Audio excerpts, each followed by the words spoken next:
Yeah, and Tyler will talk about experience using agentic workflows to debug complex GPU compiler stacks.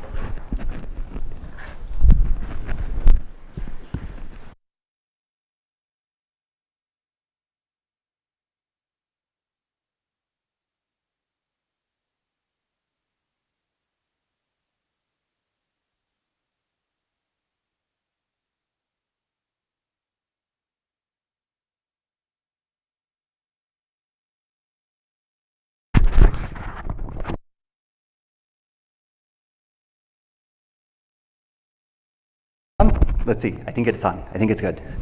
Okay, cool. All right, so thanks everybody for coming. Like Shraddha said, I'm Tyler Sorensen. I'm going to be presenting our use case using agentic workflows to debug complex systems. We're calling this from workaround to root causes.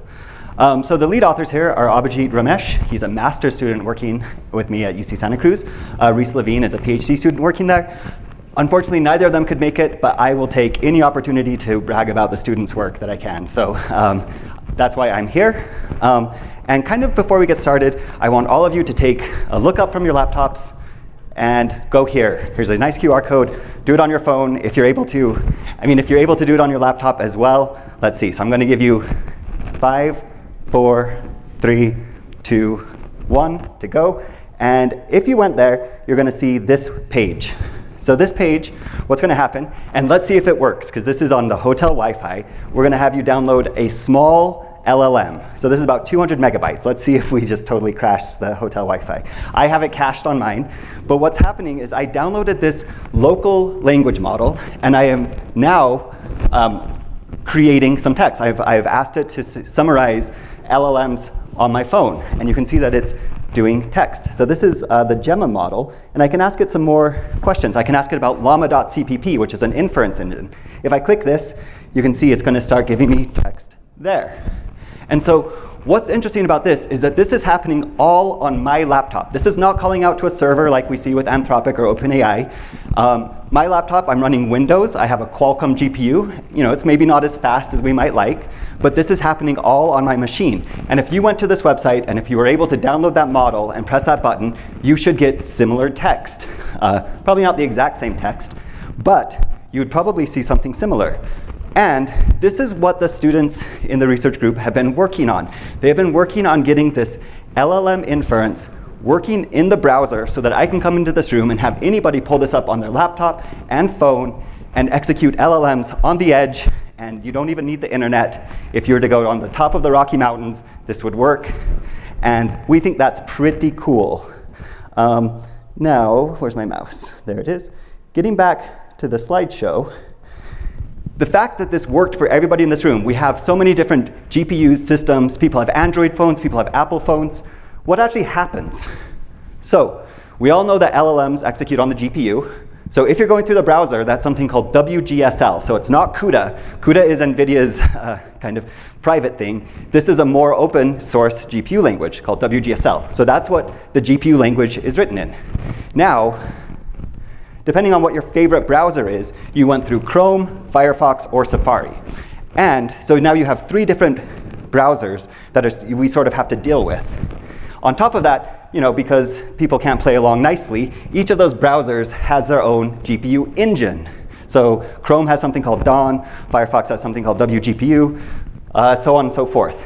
And again, because this world is kind of so diverse, depending on your operating system, now you're going to another GPU framework. Apple has Metal, Windows has DirectX, and Linux has Vulkan. So in this room, we probably went through paths of all these different things. You end up at your driver, which is going to be different for every GPU we have. People here probably have Apple, Qualcomm, NVIDIA, AMD, and finally you end up at the GPU. This is a crazy complicated stack, but it has allowed us to do that really cool thing where all of us can run a local LLM. I find that to be very cool. Now, what happens, however, though, is if anybody's kind of worked on these different GPU frameworks, you know that there's sort of bugs lurking in all of these things. And in fact, my PhD supervisor, Ali, in 2017, you know, they did a bunch of work basically showing there are bugs all over all of these stacks. And so, because these things are kind of so fragile, you know, and in fact, it might have not worked for everybody in this room, and if it didn't, come talk to me.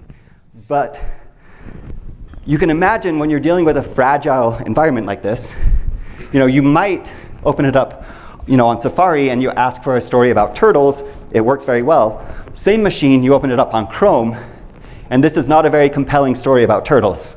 In fact, this is a bug. And again, if you've worked on big software systems, your stomach will just sink when you see this, because you're like, how do I even start debugging this thing? And to be fair, the people who make these stacks, they do work hard. The W3C committee and the Kronos group run massive conformance test suites over these things. It's a huge undertaking. But as soon as you start looking into it, just because this is such a diverse and chaotic landscape, there's so many exceptions in these, like vendors get exceptions, they don't have to pass everything. And again, about 10 years ago with my advisor, I wrote a workshop paper complaining about all the bugs that show up across these systems. So it is just extremely difficult. Ideally, in a perfect world, we'd like to take that bug that we just saw and we go through and we'd like to reduce it, localize it, find a nice little reproduction so that we can debug it. But is that actually what happens in the real world? And you probably won't be surprised that the answer is no. We had an agent go through the bug tracker of Dawn, which is one of these GPU engines that works in Chrome. We analyzed 500 of the latest bugs that were reported for Chrome, and what we found is only 10% of them had reproduction test cases. So people are reporting bugs. It's good. People should report bugs. But very few people actually are able to reproduce them and provide them with their bug report. And like I said, this is understandable given the difficulties. But what I'm going to do is I'm standing here, and I think with agents, we can take this 10%, and we should strive to get this to 100%. Agents allow us to do this, and this isn't just for these complex GPU stacks. This is kind of for any stack that we might have, operating systems, compilers, whatever. And agents are just so incredibly well suited to help us do this. Agents are able to really speak every layer's language. We've seen throughout today all these different languages that the agents speak. Very few people, if anybody has talked about writing a compiler or a parser, the agents just do that. The agents can compose tools across the stack. And the agents are just tireless. All the stuff that we hate doing, the tedious of trying this, does the bug appear? Trying this, does the bug appear? The agents just do that tirelessly. They don't take lunch breaks or sleep. So this is where I think we can get to. And the experience I'm going to talk to you today, I think it can serve as a rough roadmap. Well, what we did is we were able to simplify this crazy bug in this deep stack to a small, about 20 lines of metal code that caused this error in the Apple Metal compiler. And to get there, we didn't start off with sort of super well disciplined approaches. This was really just our experiences from the trenches. We did 3 long-running agentic workflows. It was 2 re-steering. We wrote custom agents. And we think that this is somewhat reproducible. So if you find yourself running into these crazy bugs, you might want to try something like this. So let's start with the obvious answer, or the obvious first step. So if we saw that bug, and if you sit down, you pull up your Copilot CLI or whatever, and you say, hey, debug this. Well, this interactive mode just fails. And Abhijit tried really hard. He worked for about 16 hours just having that chat window up and saying, hey, debug this, go find this. And this 16 hours is kind of like total work time. He spent about a week on it and just wasn't able to get anywhere. And this should probably sound familiar to a lot of people who have used agents. What happens is these big complex systems, the agent fills up its context, it tries doing things like browser flags, it tries it tries a bunch of things, but then eventually you see that dreaded conversation compaction show up, and then it just retries all of those negative things, and you end up not making progress.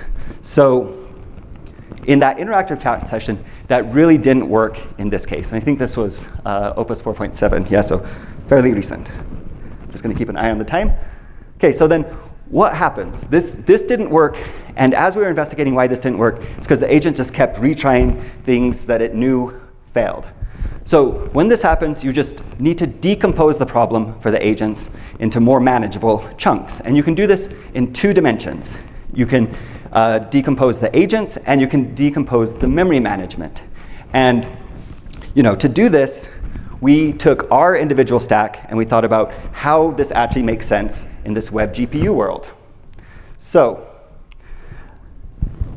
we think this idea of, we're calling them probes. I don't know if that's exactly the right word I want to keep, but this AI image over here looks very intense. But rather than having one agent kind of go and get overwhelmed by this massive system, we have our different layers, and each probe, or each agent probe, is responsible for one level of that crazy complicated stack. And that agent has just said, hey, you focus on the metal, or you focus on the Vulkan, or you focus on the driver. Don't do anything else. And what this does is this keeps each agent's focus narrow, it knows what tools it needs, and it doesn't blow up its context trying to kind of do too much. So in our stack, what we did is we actually ended up writing 3 probes. You could imagine writing more as we wanted, if we needed to debug more. But we wrote a probe up here for WGSL. So this is able to write GPU kernels. It's kind of the foundational probe for this work. But what's interesting about these probes is how much time they actually take to come up with meaningful knowledge. If you're up there at WGSL, and if you need to run that to get feedback, you at least have to go through 2 compilers. You have to go through your browser compiler, and then you have to go through your lower level compiler. Now, another probe we had actually runs the browser. So this can be done through an MCP tool from Microsoft called Playwright. It will open up the browser, it'll run it. It's all very cool. It's all very slow.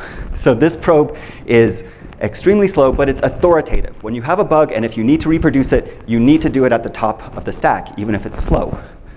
But as you start to narrow the bug, you can make probes at the lower level. So we made a metal probe, which just knows how to run metal code, and that's extremely fast. It just writes it writes a kernel in metal, it can compile it, execute it. And so what's interesting about these probes is they exist on a gradient.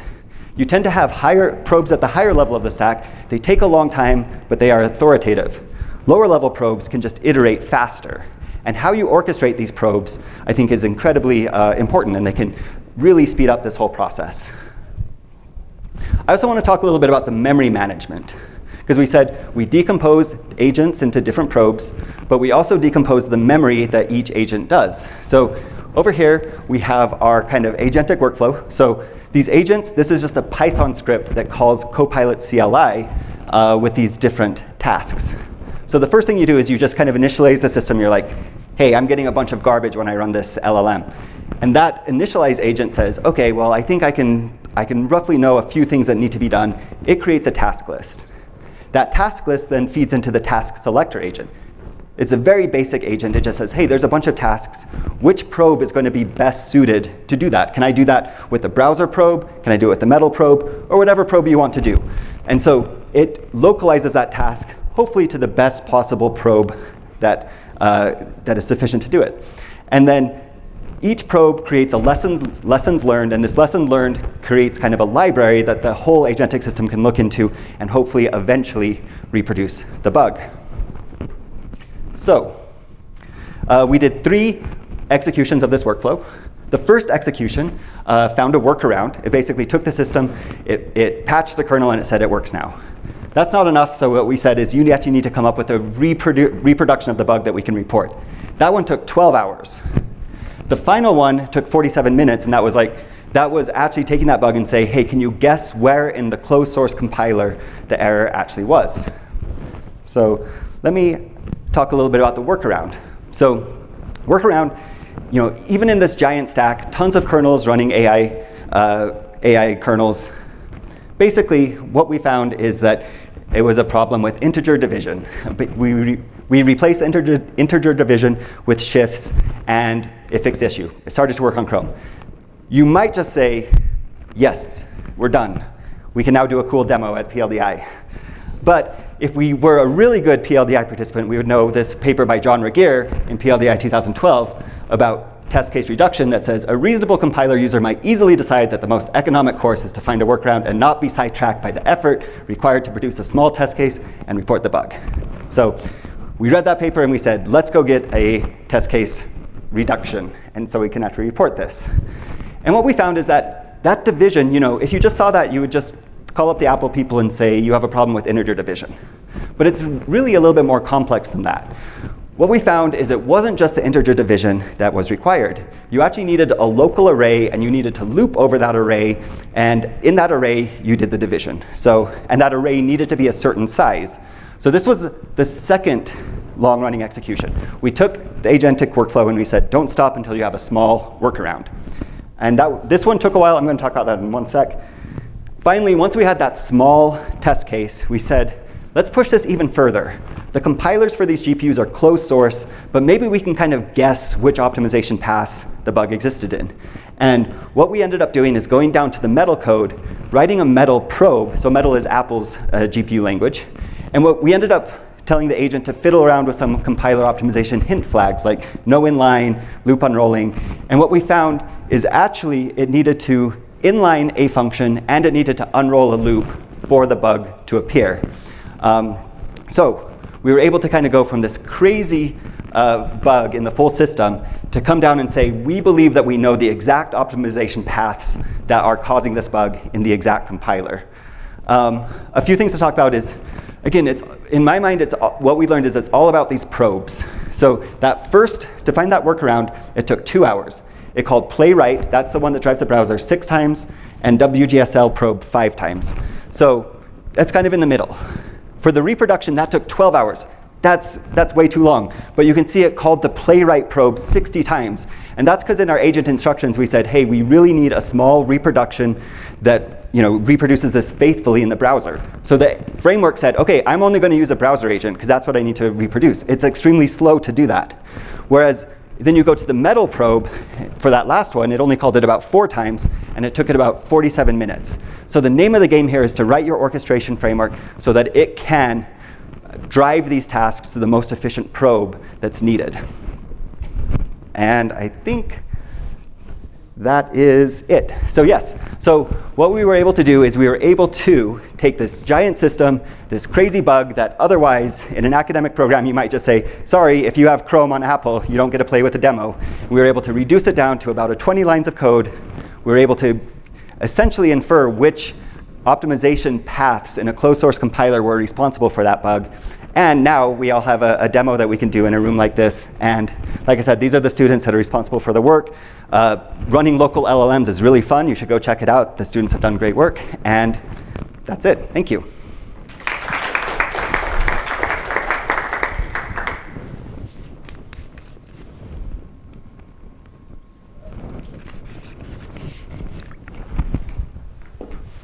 This is just a clarification question, but the workaround was in the WGSL code? Well, so I mean, you start off in that huge. So yeah, the workaround was in the WGSL code. You switch the integer division with the shifts. But then that gets translated to the Metal, which also has done it. And you have that crazy stack that, yeah. And so then we wanted to reduce it as low in the stack as possible, so we knew who to report the bug to. Yeah.